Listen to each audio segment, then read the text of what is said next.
Ju përshëndes të gjithëve, mirë se vini në edicionin e mesditës. Do t'jeni me mua Sali Doçin për gjatë minutave në vijim për të njohur me informacionet më të rëndësishme deri në këtë moment të tënishëm. Dron jetë në spital 4 ditë pas atentatit Muçi Shaljani, i cili drejtonte makinën ku ekzekutua Glimando Dani pranë Rinasit. 42 vjeçari Shaljani kishte marrë disa plumba në kokë dhe ndodhej në ren emicion nën kujdesin e mjekëve.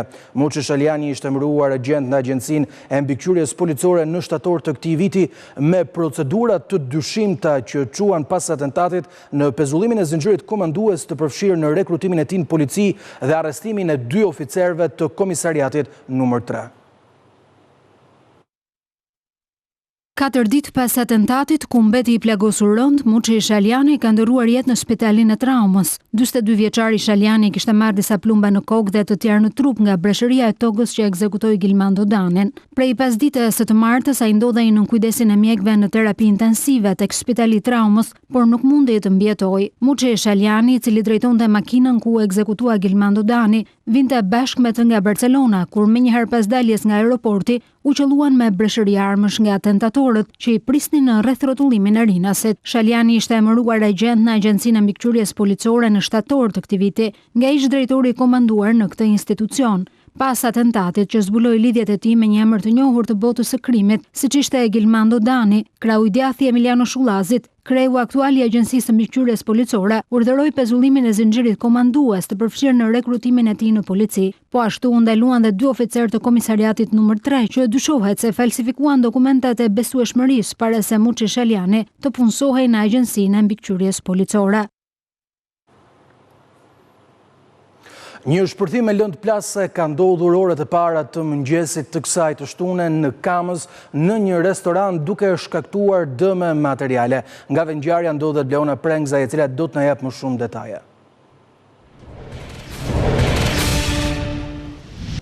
Bleona, të përshëndes, kush janë informacionet që ke sa i përket vendosjes së Tritolit dhe mbi të gjitha ka arritur policia të identifikojë autorët e këtij sulmi?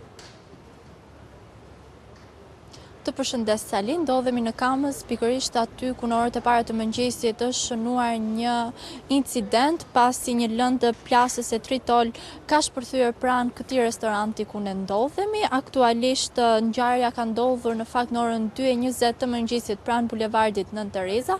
Si pasojë e këtij shpërthimi ka patur dëme materiale në pjesën e pasme të restorantit, por edhe janë shkaktuar dëme materiale edhe në pallatin që është përballë këtij restoranti. Në restorantin është në pronësi të Klodian Muratit dhe Bernard Delezit dhe siç e shpjegova, e gjithë kjo vendosja e Tritolit ka ardhur në pjesën e pasme të biznesit nga një person i cili nuk është identifikuar ende nga ana e policisë. Kamerat e sigurisë së biznesit kanë arritur që të kapin momentin ku një person i maskuar vendos lëndën plasës dhe më pas largohet me shpejtësi.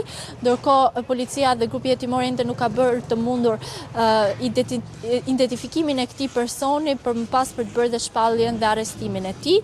Pronarët në fakt kanë deklaruar pranë hetuesve se nuk kanë asnjë konflikt me asnjë person dhe nuk e dinë se kush mund t'i ketë vendosur lëndën plasëse, ndërkohë presin që kjo ngjarje të zbardhet në vijim nga autoritetet. Siç e shpjegova, janë shkaktuar dëme materiale edhe në pallatin përballë këtij biznesi, ndërkohë grupi hetimor ka bërë edhe të mundur sekuestrimin e pamjeve filmike të restorantit, por edhe të bizneseve përreth, ndërkohë pritet që të zbardhet më tej kjo ngjarje. Bleona, të falenderoj për këtë raportim të drejtë për drejtë. Shqipëria dhe Greqia kanë ngritur grupet e përbashkëta të punës për numërimin e viteve të punës tek emigrantët me efekt njohjen e tyre për marrjen e pensioneve. Kryeministri Edi Rama ka deklaruar se pas arritjes së një marrëveshje të ngjashme me Italinë, hapi i radhës do të jetë që kjo marrëveshje të arrihet edhe me Greqinë. Gjatë bashkëbisedimit me qytetarët e Tiranës për projekt buxhetin e vitit 2026, Rama kërkoi që administrata e Bashkisë së Kryeqytetit të bëjë maksimumin pavarësisht vendimit apo situatës së imponuar nga vendimi i gjykatës kushtetuese që ka lënë në qeli Erion Veliajn. Kryeministri Edi Rama lajmëroi nisjen e negociatave me Greqinë për njohjen e pensioneve të emigrantëve shqiptar në shtetin fqinj. Të mund të njihen dhe përmes njohjes pensioneve me Greqinë. Ne këtë kemi gurin e fundit të mozaikut, sepse njohjen e pensioneve me Italinë e bëm, që ishte më e forta nga të gjitha ato që kishin bërë më parë, dhe kjo me Greqinë është e fortafare për shkak edhe se Greqia nuk është Italia në kuptimin e mundësive dhe se numri është shumë i madh. Por kemi filluar punën me Greqinë, po janë ngritur grupet që diskutojnë, edhe unë jam shpresë plot që do të arrijmë dhe këtë. Greqia është vota e fundit politike për antarësimin e Shqipërisë në Bashkimin Evropian, por vetot e mëparshme të Athinës në Tiranë sjellin hijet e së ardhmes. Garante për të bindur Greqinë ka dalë edhe kryeministre italiane Giorgia Meloni me Italinë që në 2028 do të marrë presidencën e Bashkimit Evropian. Rama ndërkohë vijoi turin e takimeve në Tiranë në njësinë numër 2. Pas deklaratës në emisionin Real Story në ABC News, Rama konfirmoi edhe para qytetarëve Erion Veliajn si kryebashkiak deri në vitin 2027. Por në kushtet e burgut, ai kërkoi stafit të bashkisë të jap drejtim punëve të kryeqytetit. Është një situatë disi e imponuar nga rrethana që nuk varen për nesh, por gjithsesi është e domosdoshme që secili dhe secila të bëjnë ato që duhet brenda mundësive dhe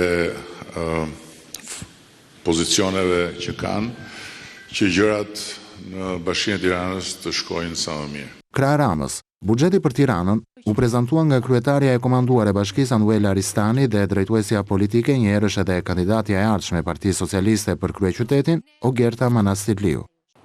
Gjykata e posaçme ka urdhëruar SPAK që të hetojë deputetin e Partisë Demokratike Arjan Ndoja për pastrim parash dhe fshehje pasurie, pas një hetimi pasuror të kryer në vitin 2023 ndaj ish prokurorit të Durrësit të shkarkuar nga vetingu, Prokuroria e Tiranës kishte vendosur që të mos niste një hetim për të.